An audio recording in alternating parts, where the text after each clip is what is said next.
राज्यात भाजपच नंबर 1 चा पक्ष असणार। किमान 27 महापालिकेत महायुतीच्या तिन्ही पक्षांचा एकाचा महापौर होईल। मुख्यमंत्री फडणवीसांकडून विश्वास व्यक्त।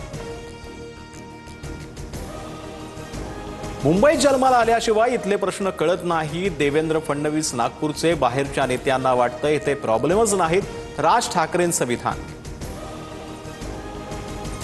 बाहेरून आलेल्या नेत्यांना मुंबई कळत नाही, मग घरात बसलेल्यांना कळते का? काही लोक स्वतःला मालक आणि दुसऱ्याला नोकर समजतात। एकनाथ शिंदेंचा ठाकरे बंधूंना टोला। मी सर्टिफाईड नागपूरकर। काही मुंबईला जन्माला येऊन म्हातारे झाले तरी विकास करू शकले नाहीत। मुख्यमंत्री फडणवीसांची राज ठाकरेंचं उद्धव ठाकरेंवर टीका।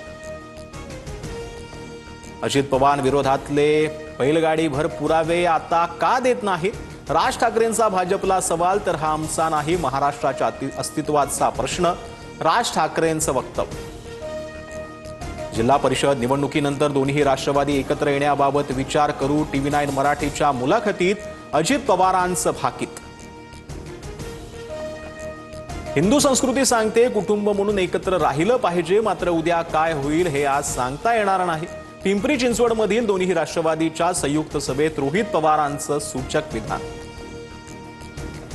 पुण्यात 10 जानेवारीला दोन्ही राष्ट्रवादी संयुक्त जाहीरनामा प्रसिद्ध करणार। अजित पवार, सुप्रिया सुळे, सुनेत्रा पवारांच्या उपस्थितीत जाहीरनामा प्रसिद्ध होणार। नवी मुंबईमध्ये उपमुख्यमंत्री एकनाथ शिंदेंचा रोड शो। बेलापूर, जुईनगर, वाशी परिसरामध्ये शिवसेनेच्या उमेदवारांना पाठबळ देण्यासाठी शिंदे मैदानात, तर विक्रोळी, कांजूर, भांडूप, कुर्ला, कलिनातही प्रचार दौरे। मनसे अध्यक्ष राज ठाकरेंच्या डोंबिवलीतील प्रचार दौरा। प्रभाग क्रमांक 27 मधील ठाकरे बंधूंच्या उमेदवाराच्या निवडणूक कार्यालयाचं उद्घाटन, तर ठाण्यातही राज ठाकरेंकडून शाखांना भेटी। ज्युनियर ठाकरे बंधू पालिका निवडणुकीसाठी प्रचाराच्या मैदानात सांताक्रूज, खारदांडा आणि धारावीमध्ये आदित्य ठाकरेंचा प्रचार दौरा, तर मुंबई उपनगरात अमित ठाकरेंकडून शाखा भेटी। नाबान ना खान राखू भगव्याची शान। छत्रपती संभाजीनगरमधून मुख्यमंत्री फडणवीसांचा शिवसेनेसह MIM वर निशाणा। शिवसेनेमुळे युती तुटल्याचा आरोप।